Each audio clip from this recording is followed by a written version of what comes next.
bananas. I know we Yeah, they said came we're in gonna today. meet after that, but I don't know. I I don't think know how Saturday many. will work better. Marriage is a binding contract, one that I do not intend to break. But that doesn't mean I have to like it or work on making it better. You know, they say that over 50% of communication is nonverbal.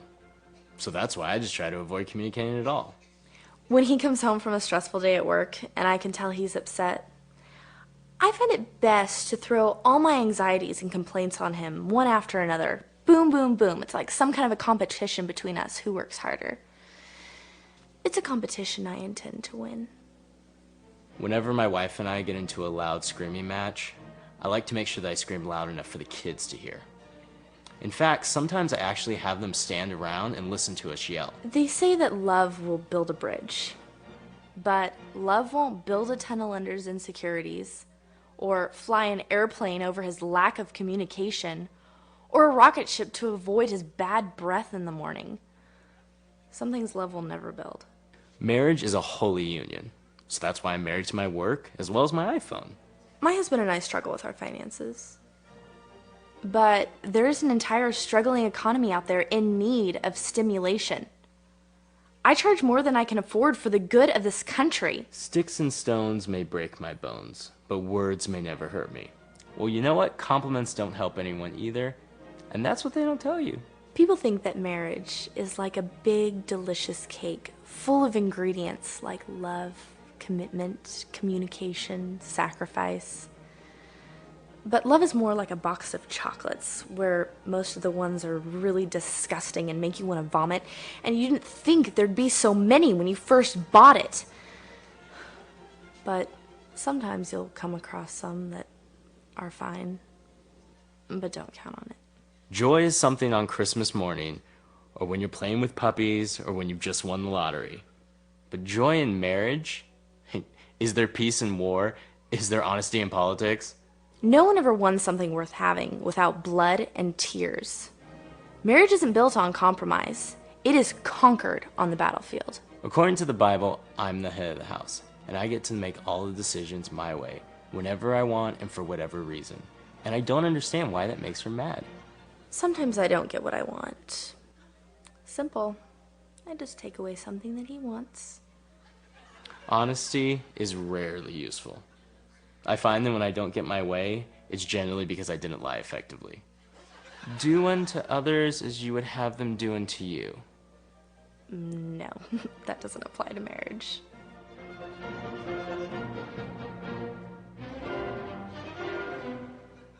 The sad thing is we all know those people.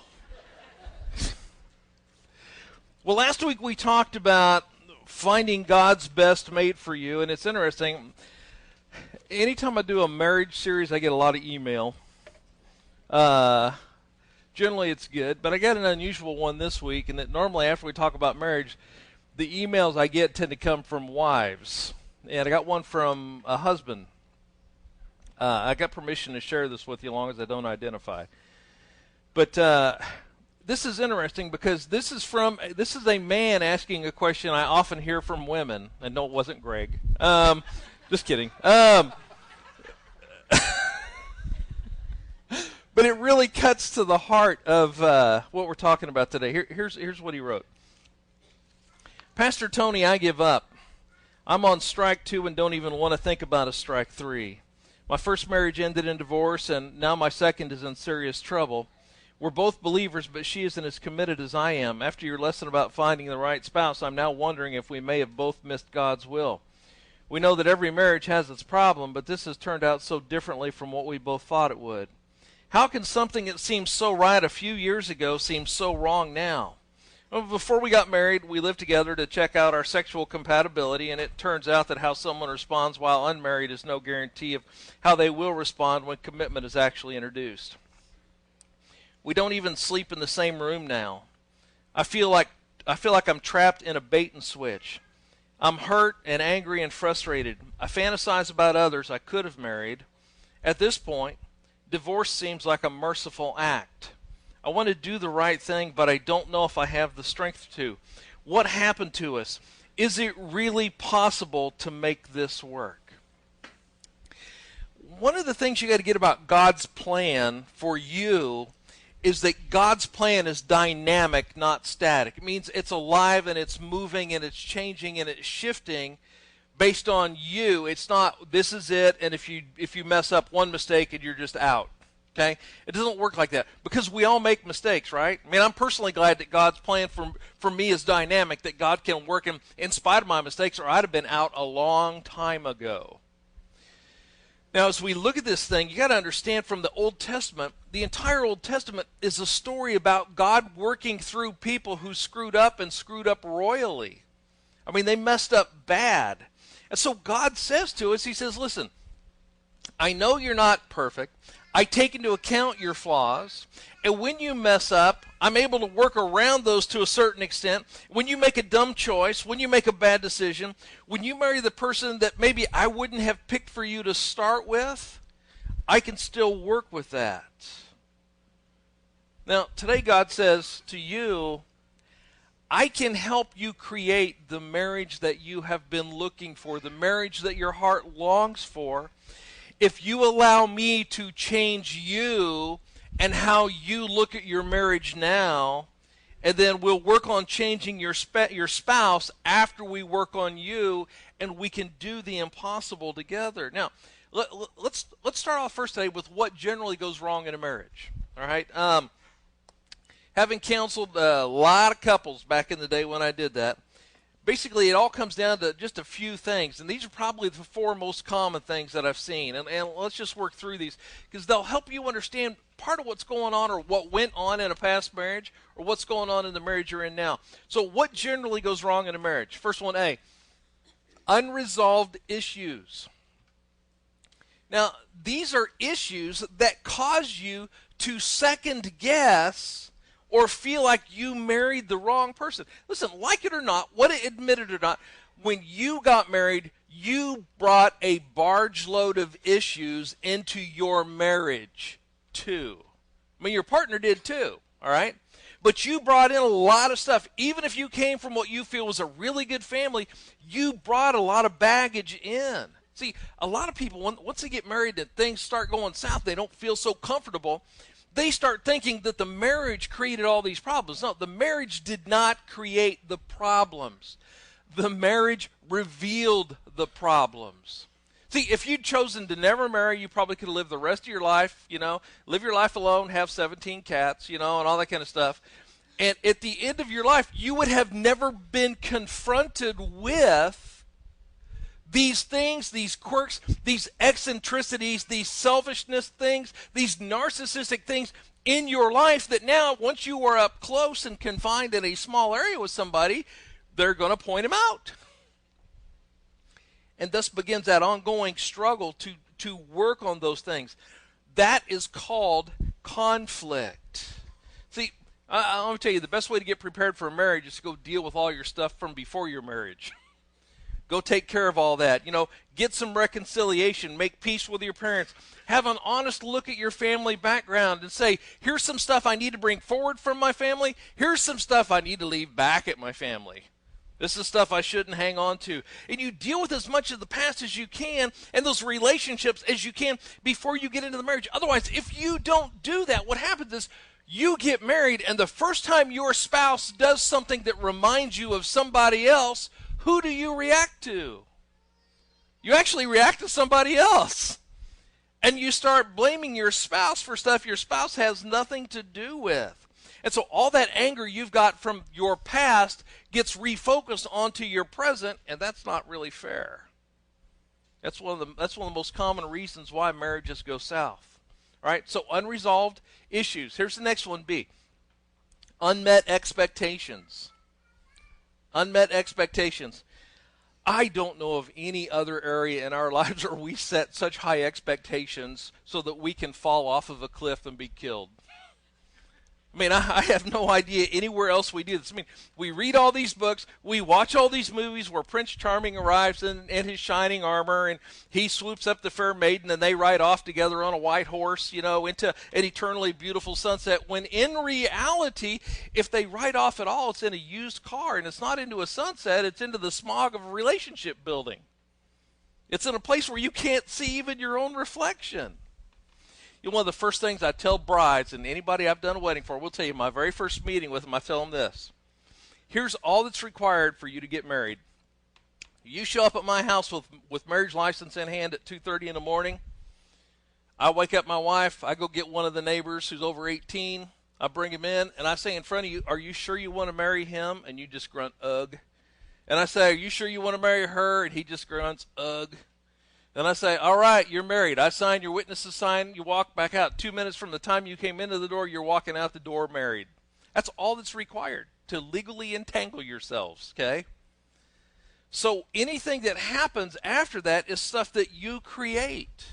And yet I tell people all the time, listen, if planning your wedding is getting hard and difficult, you're doing it wrong.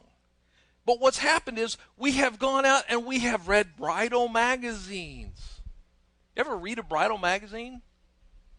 You know where those should be? Those are over in current events. You know where they should be? In the bookstore? They should be in the fiction section. Because you have to have this perfect, beautiful, Prince Charming, Princess Diane type wedding. Which, that worked out well, didn't it? We all watched that one go down in flames. And so we set up all these expectations. Then we're going to have this exotic honeymoon to a tropical place with no mosquitoes or sunburn, And you end up spending a lot of money that you can't afford on stuff you'd never have otherwise. See, when you date, when you're engaged, you start acting in ways you don't normally act. You are on your best behavior. You dress the best you can. You spend money you don't have on things you would never otherwise spend money on, right? And then the wedding sets up an even worse expectation because now you're trying to figure out how to work in all 19 of your friends into the wedding, plus your brother you haven't spoken to in years and your sister you don't like, And so you're trying to work all this stuff into your wedding, and you have this idea of how it's supposed to be so perfect. Well, fast forward 6 months into the marriage. The same couple who had that beautiful time down in Cancun, had that beautiful $30,000 wedding, are now sitting together across the breakfast table from each other. He's in an old holy tank top with boxer shorts on and a day's growth of stubble. She's sitting in there in one of his old T-shirts, and she's wearing some of his old boxer shorts, too. She's got curlers in her hair and goop on her face. And they're arguing about why they can't pay their bills and whose day it is to take the garbage out. What happened? Well, see, suddenly that couple finds themselves saying, what in the world have I gotten into? Listen, the reality is this.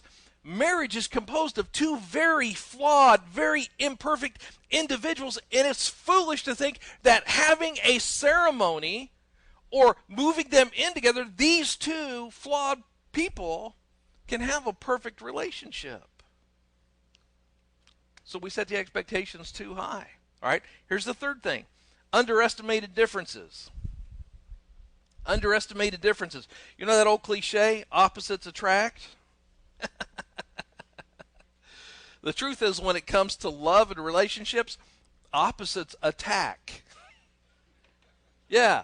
What used to be fascinating is now frustrating. See, God wired you in such a way that you have this inborn instinct and that you naturally gravitate toward people who complement you or aren't exactly like you, because you look at them and you realize there's something missing in my life that person has, and so you gravitate toward them. So very structured people tend to be fascinated and drawn toward very unstructured, spontaneous people.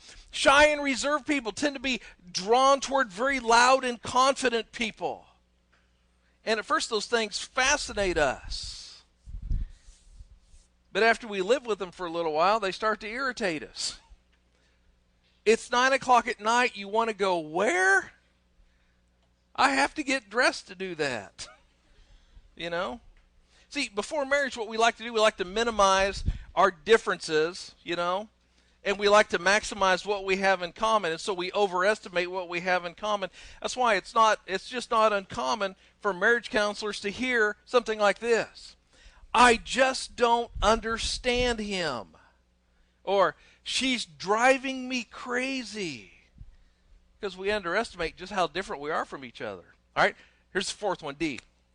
Unforgiven mistakes. You cannot have a healthy marriage unless you learn forgiveness. I mean, hey, you're going to hurt each other. Sometimes you're going to hurt each other intentionally. Sometimes you're going to hurt each other unintentionally. But you are going to hurt each other. And if you hold on to the grudge, if you hold on to the hurt, then that injury, that wound starts to fester, and it gets worse and worse, and it poisons your marriage, and eventually it kills the relationship if you refuse to forgive. Now, you say, well, why do people do that? That's crazy. Well, let me ask you, why would anyone hold on to a hurt? Why would it? I tell you, one of the things you learn when you work with people is that people don't do anything that doesn't have a payoff for them. If it doesn't pay off for them, they don't do it. So if you're holding a grudge, what's the payoff from holding a grudge? Power. I think of it in terms of this. It's ammunition. Right? It's ammunition. When they accuse us of something we did, we now have ammunition for accusing them of something they did. As if their bad behavior justifies our bad behavior. Right?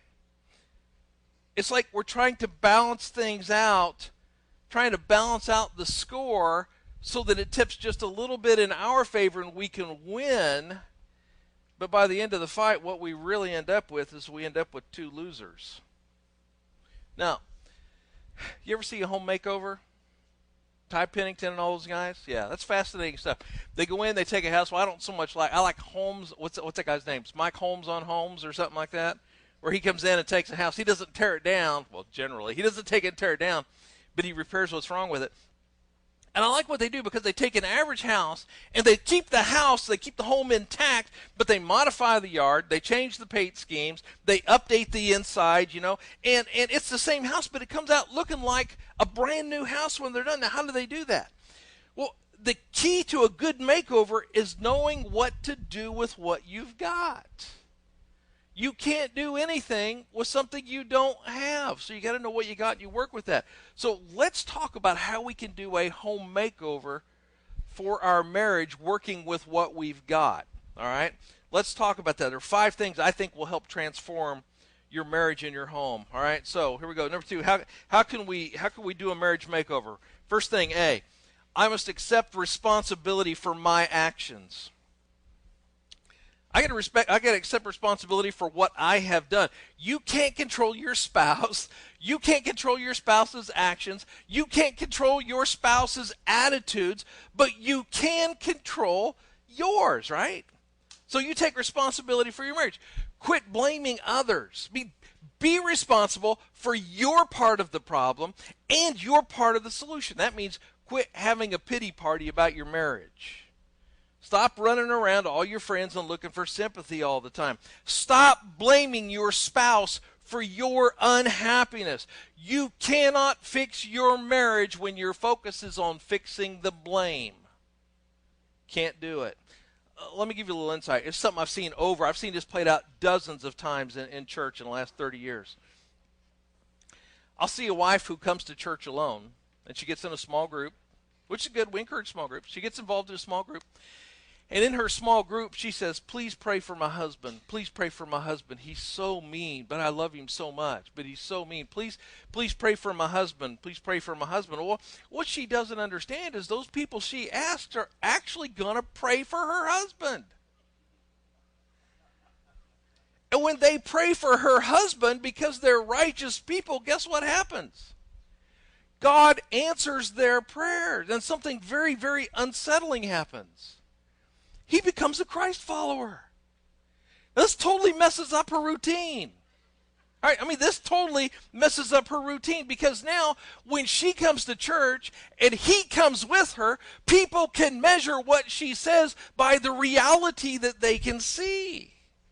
And so this horrible green slobbery ogre she's described for years comes in, and he's an okay dude. And so now what happens next is that she has to actually start working at being a wife, because he started working at being a husband. And eventually she ends up leaving and going to another church where nobody knows him and nobody knows her, because she has built her whole life on complaining about him and acting spiritual while doing it.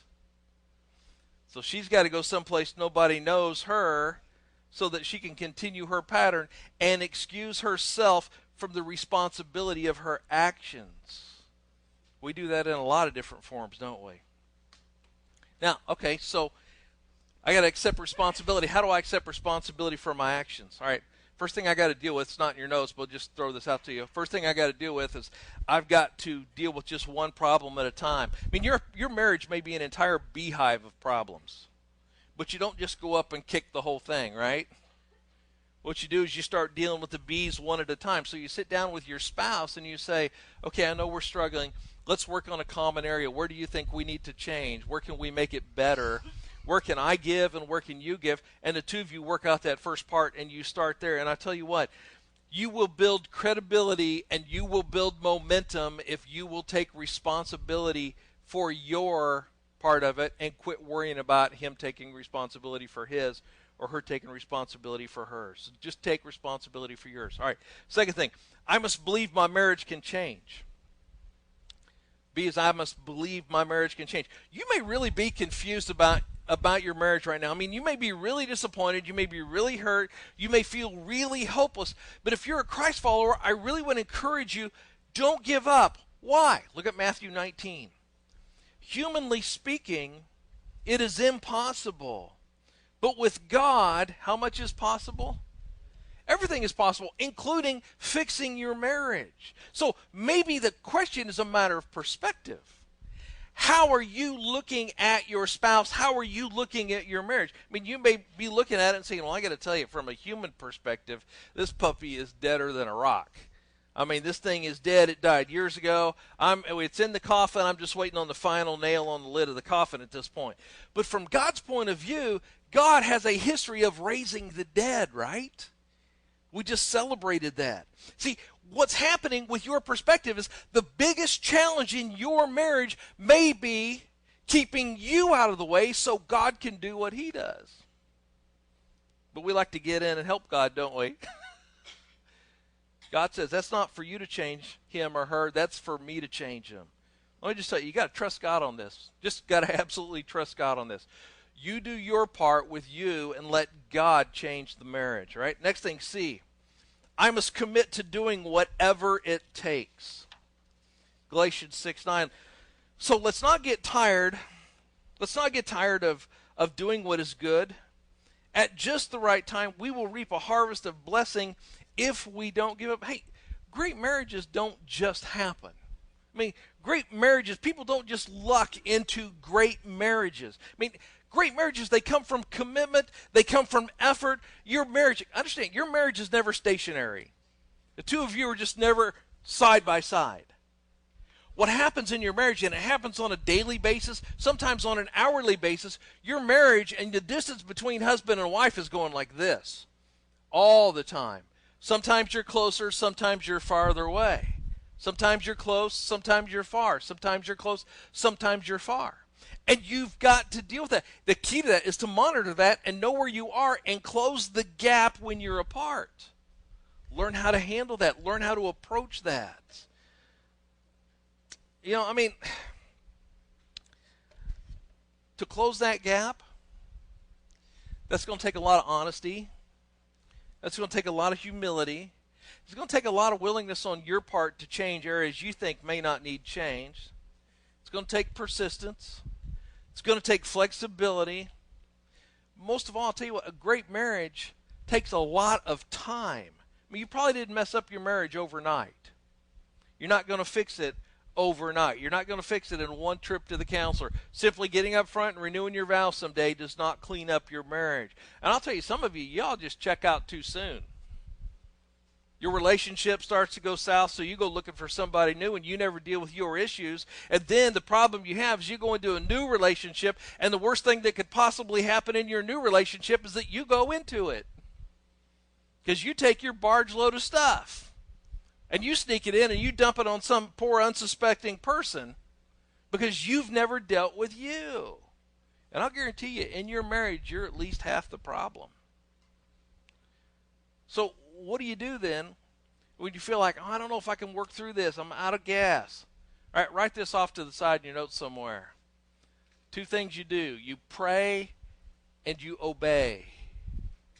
You pray, God, give me the feelings again. God, help me to get through this. God, help me to be strong here. God, help me to be the spouse you think I should be. And you obey. You say, you know what? I'm going to do the right thing whether I feel like it or not. By the way, that is a mark of maturity. Immature people go around all the time using the word feel or one of its variations. Feel, feelings. Yeah, immature people going around all the time saying, well, I just don't feel like this is happening. Or I feel like this is happening. Or this hurts my feelings. Listen, most of what gets done in the world that gets done is done by people who don't feel like doing it. But they do it because it's the right thing to do. Listen, show some character. Do the right thing whether you feel like it or not. Listen, let me give you a little testimony. Speaking of someone who struggles with depression on a daily basis, I don't ever get a day off from this fight. I got to tell you, I can assure you with great confidence that feelings will follow actions. It's easier to act your way into feeling appropriately than it is to feel your way into acting appropriately. If you wait till you feel like it, it's never going to happen. If you wait for the feeling to come back before you're nice to your husband or wife, you're never going to do it. Feelings follow actions. Do the right thing first and you'll feel it later. Tell you what, if I didn't get out of bed in the mornings till I felt like it, I'd be watching Netflix right now from my big king-size bed. In the dark with the curtains drawn. Yeah, you know, when you start acting nice, eventually you start feeling nice. It's the way God made us biologically because He built us to run from character, not from emotions. And when you act loving, eventually you start feeling loving. When you act sexy, eventually you start feeling sexy. That's the way God wired us to work. So you do the right thing no matter how you feel, and eventually you'll feel the right thing. But that's what you got to do. All right, next thing, D. I must deal with unresolved hurts.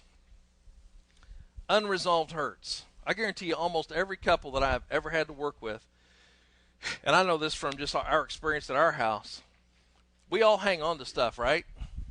And there's just a point where at some point it comes out until you grow up. Something from the past. Well, I got to deal with unresolved hurts, number 1, by asking for forgiveness. James chapter 5. Admit your faults to one another and pray for each other so that you may be healed. The earnest prayer of a righteous man has great and wonderful results. Let me give you a little proverb or an adage that actually is quite profound when you start thinking about it. It's this. It's 4 words. Hurt people hurt people. Hurt people hurt people.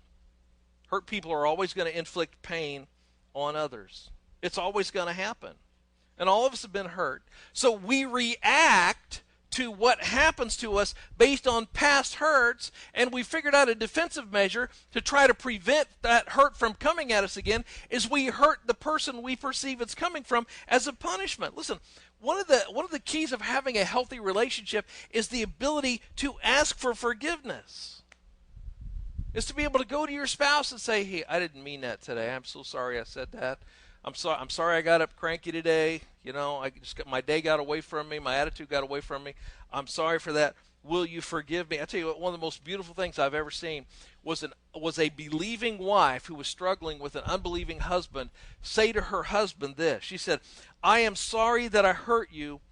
Will you forgive me? Now watch this. This is a believing wife asking an unbelieving husband to do this.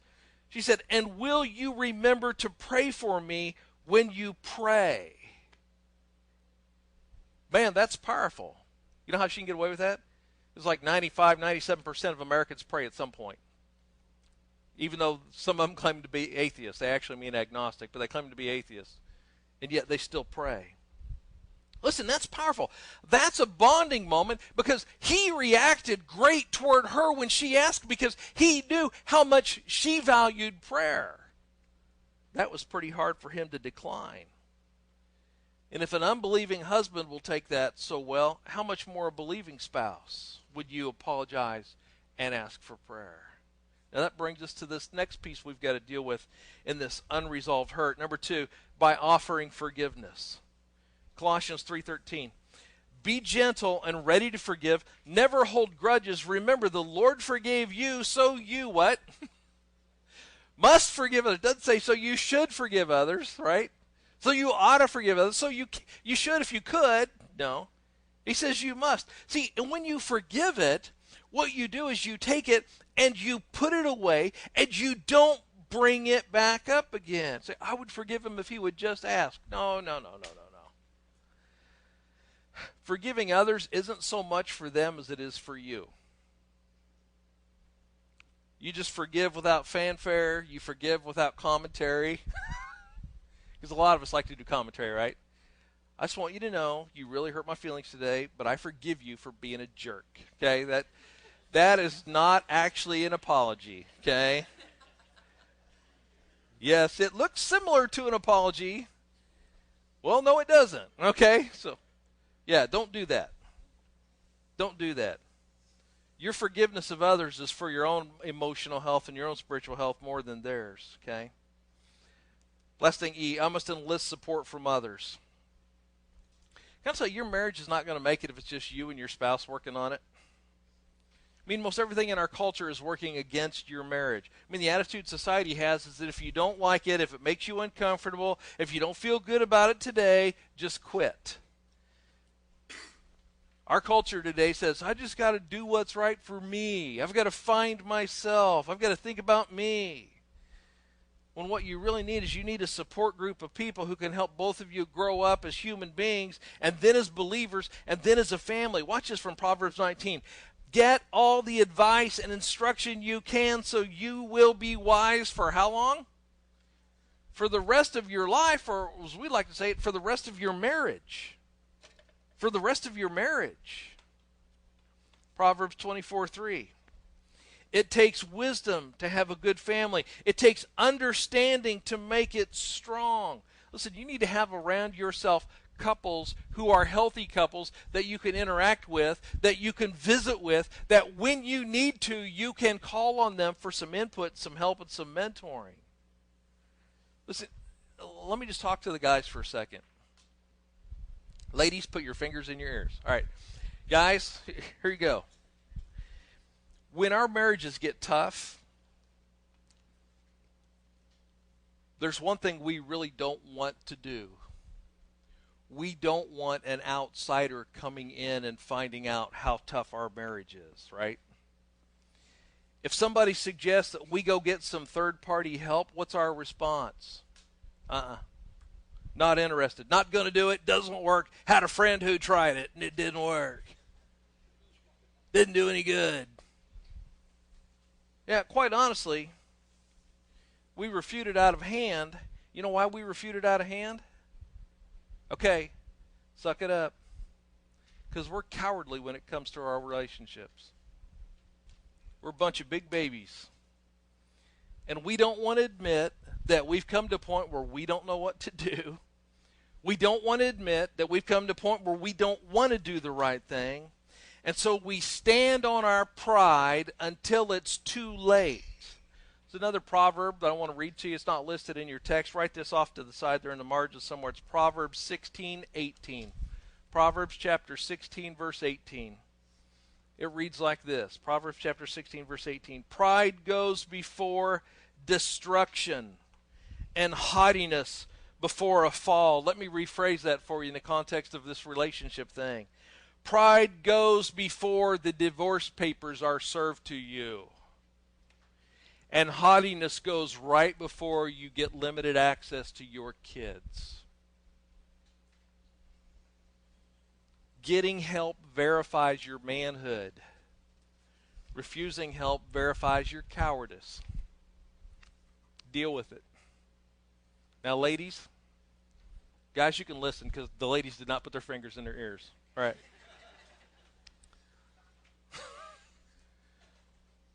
Ladies, let me just tell you something. 84% of all women between the ages of 18 and 34 check their Facebook accounts in the morning before they brush their teeth or go to the bathroom. That's a statistic. That's an actual fact. But if you have a smartphone, you're multitasking, right? Okay, you're checking Facebook while you're going to the bathroom. Hey, ladies, Facebook is no place to voice your marriage struggles. Facebook is no place to post out in the open, please pray for my husband, please pray for my marriage. Facebook is no place to voice your relational struggles, whether it's directly or I am so ticked today with nothing else. Now, let me warn you, when you do that, that is a form of spousal abuse. You are abusing your husband in public. Do I need to say it? Shame on you. Shame on you. Let's wrap this up. When you're losing hope, some of you are thinking, I'd love for my marriage to work, and I'm just tired of trying. I've tried for years. It's like beating my head against a brick wall, and I'm ready to throw in the towel. I'm out of gas. I give up. I've got to give up. All right, let me agree with you. You've got to give up, but let me qualify. Here's my counsel. Give it up to God. Let him have it. Philippians 2:13, for it is God who is at work within you, giving you the will and the power to achieve his purpose. Philippians 4:13, for I can do everything through Christ who gives me strength to do what? Everything. Listen, the truth is, maybe you made a mistake, and maybe you married a person you would have never married minus hormones and alcohol.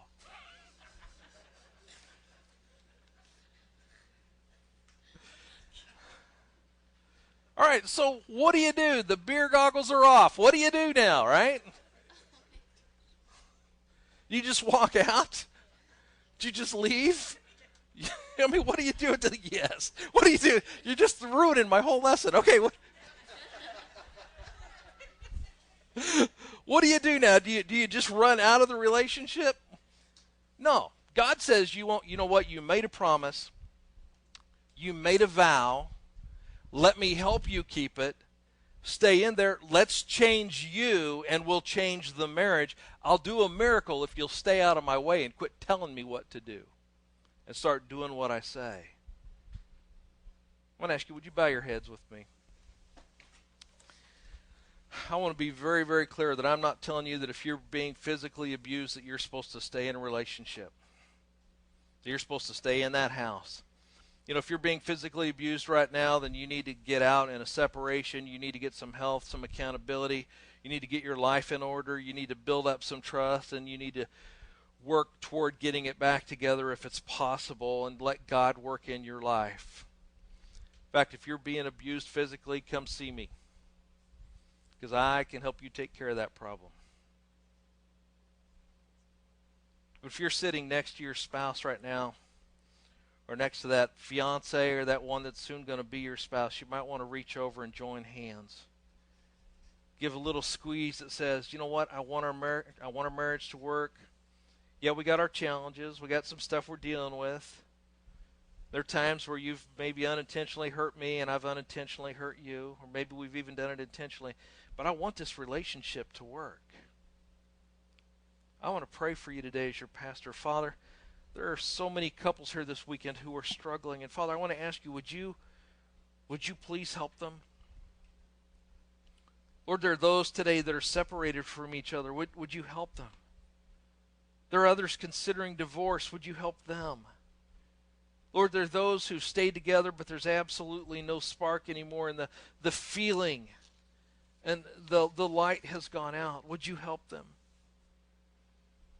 I want to give you a chance to pray too. Right now in your heart, you can just pray something like this. Just say, Father, I want to accept my responsibility for my part of the marriage. I'm going to quit blaming and fantasizing and wondering if only I'd married somebody else. Instead, Father, I want to start watering and weeding my own garden and investing that energy into making our marriage better. I want to believe you can change my marriage. And today, Father, I submit to doing whatever it takes. If that means getting counseling, Father, if that means making some radical changes, give me the strength and the willpower to do it. Father, help me to deal with unresolved hurt. Give me the power to ask for forgiveness for things I've done and when I've hurt and caused pain to others. And give me the power to offer forgiveness for the ways that I've been hurt. Father, help us as a couple to enlist some support from those who have healthy marriages, from others who are committed to their life together. Father, help us to find that counsel, that support, that word, those people who have that skill in the art of godly living on a daily basis within their marriage. Most of all, Father, we just come to you today to say that we need you in the middle of our relationship. You're the glue that can hold us together. You're the one who can do the miracle. And today, Father, I ask you to save me, and I ask you to save my marriage and save my spouse. And Father, make me a new person so that our marriage can be made new. Put us back together, Father, not in the old way with all the old patterns and the old habits and the hurts, but in a brand new way for the rest of our lives. Father, we ask this believing that it can happen through the grace that Jesus brings us, through the Spirit that you provide for us, and through your word and the people around us who love you. And it's in Jesus' name we pray. Amen.